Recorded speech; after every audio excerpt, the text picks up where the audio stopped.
এই বাংলাদেশের মধ্যে কেউ যদি আল্লাহকে নিয়ে, রসুলুল্লাহকে নিয়ে, কোরআন নিয়ে এবং হাদিস নিয়ে এবং আল্লাহর হাবিব সাল্লাল্লাহু আলাইহি ওয়াসাল্লামের আকাশচম্বী মর্যাদার বিরুদ্ধে যদি কোনো নাস্তিকের বাচ্চা কথা বলে, আমরা বাংলার জমিনে তার উপযুক্ত শাস্তি চাই। কথা বলেন ঠিক কিনা? নতুন বাংলাদেশে নতুন কোন নাস্তিক আমরা দেখতে চাই না। নতুন বাংলাদেশের মধ্যে নতুন বাংলাদেশ গঠন হবে এমন ভাবে যেই দেশের মধ্যে আল্লাহর হাবিবের আকাশচম্বী মর্যাদার বিরুদ্ধে কেউ চুল পরিমাণ কথা বলতে পারবে না, পারবে না, পারবে না। কথা বলেন ঠিক কিনা? আমরা এমন একটা রাষ্ট্র চাই। কথা কোন ঠিক কিনা? চাই কি চাই না? কিন্তু আমরা দেখছি বিগত সময়ে যারা টকশোতে বসে বসে বড় গলায় কথা বলেছে এবং এই সমস্ত নাস্তিকেরা মাঠে ময়দানে আসে না, রাতের 12টার পরে টিভির পর্দায় বৈশা আল্লাহর হাবিবের বিরুদ্ধে কথা বলে। কথা কোন ঠিক কিনা? আপনারা ভালো করে চোখ কান খোলা রাখবেন, কারণ তরুণরা এই দেশকে আবার নতুন করে সাজাইতেছে। কথা কোন ঠিক কিনা? তরুণরা নতুন করে দেশ সাজাইতেছে।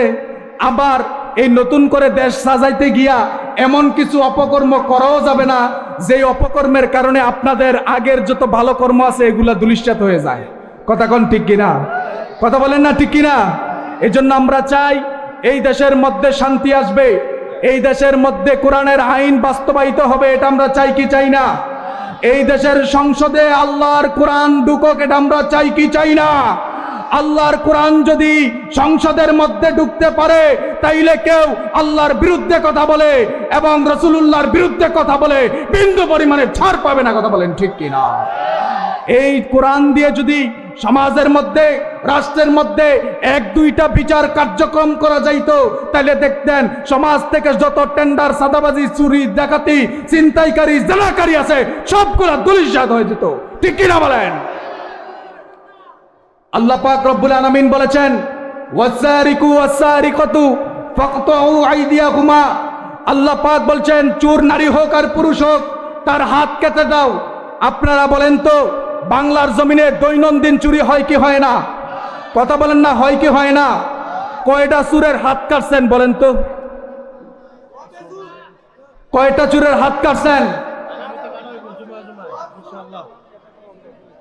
আমরা যদি সমাজের মধ্যে, রাষ্ট্রের মধ্যে আসছেনি নাকি, যদি সমাজের মধ্যে, রাষ্ট্রের মধ্যে একটা চোরের হাত যদি প্রকাশ্যভাবে বাইতুল মুকাররমের সামনে প্রকাশ্যভাবে যদি কাটা যাইতো, তাহলে আমার বিশ্বাস এই বাংলাদেশ থেকে যত চোর আছে সবগুলা চোর একদিনে তারের মতো সোজা হয়ে যেত। ঠিক কিনা বলেন? কিন্তু আমরা ছাড় দিয়ে রেখেছি। আমরা এটা চাই না, কারণ আপনি যদি সংসদের মধ্যে আল্লাহর কোরআন ঢুকান তাইলে ঘরের মধ্যে সিফা সাফাই বৈশা বড় বড় বোতল খাইতে পারতেন না। কথা কোন ঠিক কিনা? সমাজের মধ্যে বড় বড় বোতল সাপ্লাই করতে পারবেন না।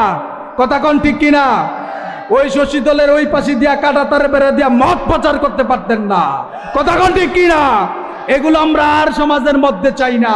আমরা চাই আল্লাহর কোরআন বাস্তবায়িত হোক এবং আল্লাহ এবং আল্লাহর রসুলের বিরুদ্ধে যারা কথা বলবে তাদের উপযুক্ত শাস্তি এই বাংলার জমিনে হবে, এটা আমরা আশা রাখি। কথা কোন ঠিক কিনা?